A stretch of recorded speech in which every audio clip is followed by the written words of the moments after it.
Hi, I'm Dr. Shoshana Garfield, and today I want to unpack something with you about how the testimony of the senses is a lie.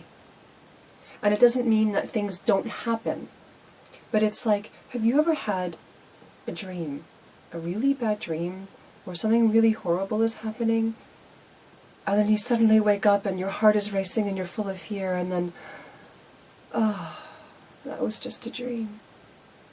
And I respect psychoanalytic theory enough to know that every dream has indications of important things for you to pay attention to. But the fact is that those horrible things that you were creating as images or sensations in your dream didn't actually exist. You were creating that experience for yourself. Well, that's the way it always is.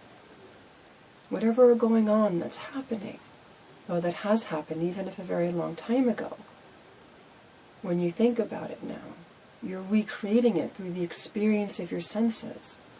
And that's all we've got, really, to think about things. I mean, you can't talk about anything without reference to some senses, whether it's touch or vision or hearing, etc. But here's the thing. The message from the senses is not what it may seem.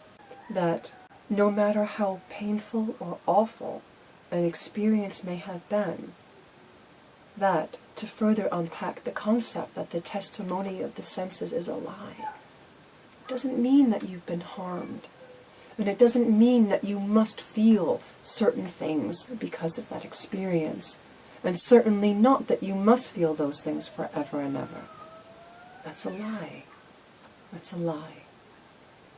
That in actual fact, no matter what data your senses are giving to you, it's just data.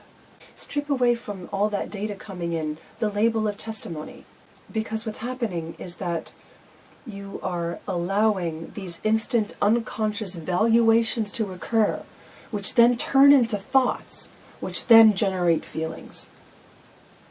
It could be, for instance, a very simple example, burning one's hand on a stove happened to me the other day.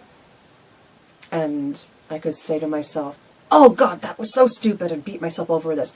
Because there would have been a thought underneath there of I should have, I could have, I would have. As opposed to just, ow, burnt my hand, I'll better be more careful next time. Without any evaluation, without any of the intense feelings of self-berating.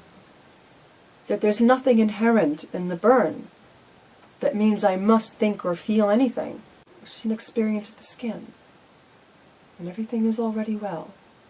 There's nowhere to go.